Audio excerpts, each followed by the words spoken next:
Hola, ¿qué tal? Hoy vamos a hablar de tres novelas rurales mexicanas del siglo pasado y principios de este siglo, que creo que vale la pena que todos leamos. La primera novela de la que vamos a hablar es El Zarco, de Manuel Altamirano. La novela se desarrolla pues, a finales de la intervención francesa en una ciudad de Morelos que se llama Yautepec y sus alrededores. Ahí toda esa zona es asolada por una banda que se llaman Los Plateados, lideradas por un hombre que le dicen El Zarco. El Zarco es un hombre blanco, obviamente, como dice su propio apodo, tiene un ojo azul y otro verde, que le hacen de ver manera gallarda toda su actividad. Sin embargo, la novela, como todas las que vamos a comentar, tiene una trama de amor. Hay un personaje ahí que es Manuela, que es hija de una persona que está enamorada del Zarco, pero además es cortejada por Nicolás. Manuela es una mujer superficial que se deja emborbar por la belleza del Zarco y sobre todo por sus aventuras. Y un poco reniega de su pretendiente Nicolás, que es una persona de origen indígena, trabajador, que con su propio esfuerzo ha ido teniendo éxito en su vida. Bueno, estos son los tres personajes principales que se van entremezclando. Posteriormente aparece otra persona que es Pilar, que es una enamorada de Nicolás, y la trama pues básicamente trata sobre las tropelías que el Zarco hace en todos esos momentos de su persecución, su búsqueda y sobre todo pues de la justicia. En este libro lo que Altamirano, además de la trama amorosa que es medio rebuscada como en todas sus novelas, en donde pues el guapo es malo y el feo es bueno, y donde se busca la pureza del amor a través de las buenas acciones.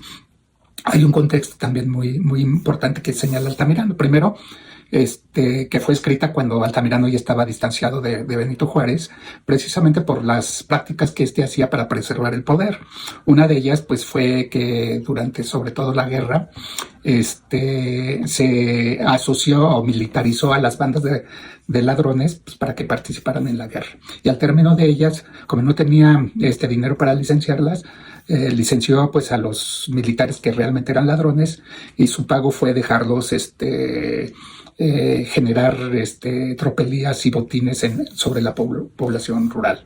Es una crítica muy, muy velada pues a lo que hizo el juarismo, y por otra parte también relata una parte de la novela pues lo que es la corrupción, ¿no? Y la connivencia entre los ladrones y el poder, ¿no? Eso, por ejemplo, en la novela lleva a la cárcel a Nicolás, y hasta que llega un militar forjado, se le empieza realmente a dar caza a El Zarco. No obstante, todo eso es una novela pues muy, muy, muy hipnótica, sobre las aventuras de estos personajes, cómo se va desarrollando la trama, y sobre todo cómo se va dando pues un juego de roles entre Nicolás y El Zarco, que El Zarco pasa de ser un personaje apuesto, reivindicador, simpático, en contraste con lo antipático y trabajador de Nicolás. Dentro de la novela se va transformando hasta conocer a un personaje cruel y despiadado como es El Zarco, y un personaje bondadoso y valiente como es Nicolás, que están muy en el estilo de Altamirano. Recuerden que él era un indígena de la sierra de Guerrero que vivió mucha discriminación por parte de su origen indígena, y que a través de la literatura pues trata de reivindicar sus raíces indígenas, ¿no? Sin embargo, yo les recomiendo esta novela por ser una novela de aventuras que refleja mucho el campo mexicano, con una historia de amor romántica como en ese tiempo, y que nos da una idea sobre las motivaciones que había en ese momento en el campo, y las relaciones entre la sociedad rural sobre todo y el gobierno y los bandidos. Esa es la primera recomendación. La segunda recomendación es un libro muy, muy interesante, que es La parcela, de José López Portillo. Fue escrita pues a finales del siglo XIX y publicada a principios del siglo XX. Déjenme comentarle que El Zarco también fue publicada en 1900 y después de la muerte de Altamirano por diferentes razones. Bueno, La Parcela es un libro también muy interesante que trata por la disputa del Cerro de los Pericos, que se llama, entre dos hacendados. En este libro, obviamente los orígenes de los hacendados, así como en Altamirano, hay cierto manejo maniqueo propio del romanticismo entre lo que es bueno y lo que es malo, y lo tratan de contrastar. En también trata de hacer López Portillo un lenguaje en donde hay un hacendado bueno y un hacendado malo. El hacendado bueno pues es de origen indígena, con tradición precisamente en el trabajo de la tierra, y digamos el hacendado malo es aquel que llegó a la propiedad a través de la compra y del comercio. Dentro de esto, como toda novela importante, hay una trama de amor. La trama de amor pues es entre lo que es Ramona y Manuel, creo que no me acuerdo del nombre del personaje, que son los hijos de cada uno de los hacendados, una especie de Romeo y Julieta, en donde las familias se están encontrando por intereses. Pero más que eso, también es un análisis que hace López Portillo sobre la vida rural en ese tiempo y cómo la justicia tiene precio, como dice el dicho. Al igual que en El Zarco, la justicia está en connivencia con los malhechores. Aquí la justicia tiene precio en función de la capacidad económica de cada uno de los hacendados. Lo más interesante es que nos deja ver López Portillo a través de la disputa cómo se fueron fijando los linderos entre lo que es la propiedad privada y la propiedad pública, que por ejemplo dio origen a la guerra del Yaqui en el Porfiriato.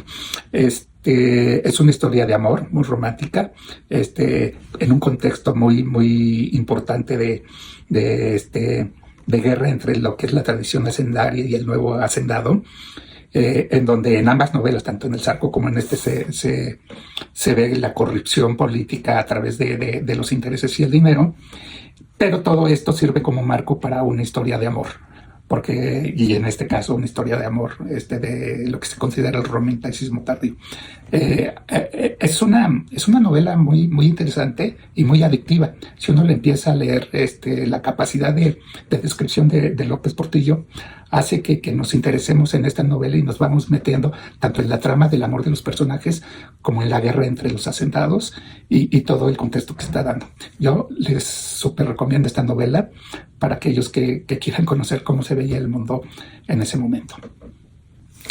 La tercera novela que les voy a recomendar se llama Pensativa, de Jesús Goy Tortuga. Esta novela es única en su género, o es de las pocas novelas que indirectamente trata la guerra cristera. Esta novela fue escrita en 1942, si mal no recuerdo, y la trama es muy sencilla. Un antiguo habitante de una hacienda se traslada a la Ciudad de México a estudiar leyes, etcétera, y tiene que regresar a la hacienda a ver por qué una de sus parientes se encuentra enferma.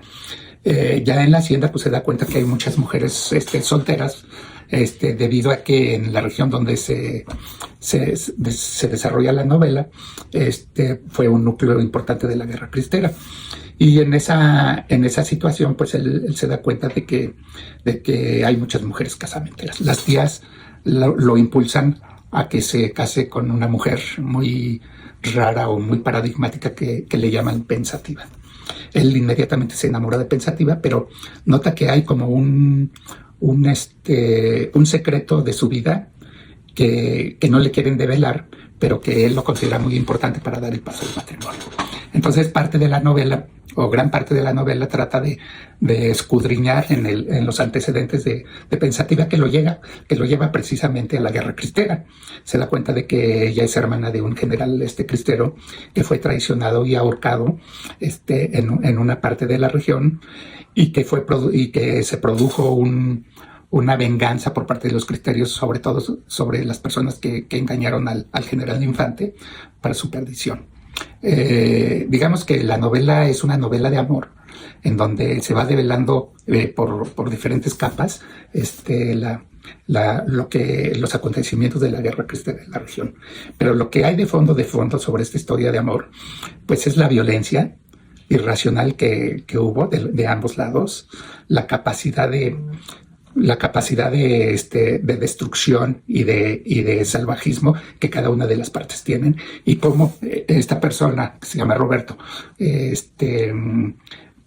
al ser más citadino, cómo rechaza todo tipo de violencia, no importa de dónde genere, y cómo rechaza a las personas.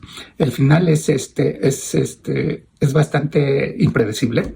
Sin embargo, es una novela muy amena, que también, como las otras dos, hay una historia de amor envolvente, pero hay un contexto que es la propia guerra cristera, su salvajismo y su fanatismo de ambas partes, lo que moldea y condiciona la posibilidad de ser feliz. Es una de las pocas novelas en donde está enmarcada la guerra cristera que vale la pena leerla, y la cual las recomiendo mucho.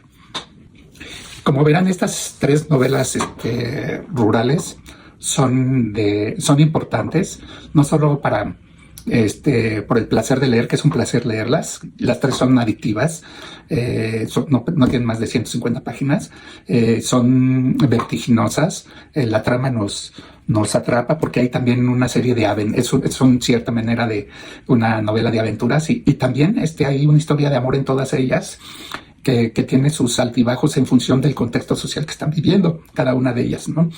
Y lo más interesante de leerlas no solo es la historia de amor, que en sí mismo es interesante, o el contexto histórico en donde se dan cada una de ellas, sino desde mi punto de vista, pues la crítica social implícita en ellas, sobre todo las del ejercicio del poder y la connivencia ya sea con los malhechores, con los intereses, o con la propia, en el caso de Pensativa, con la propia iglesia.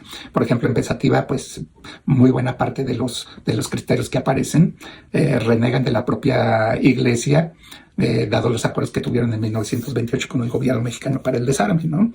No están convencidos de que eso debería hacerse, y tienen que ver pues con el fanatismo. Yo me gustaría que las leyeran. Son lecturas rápidas, y que las comentaran.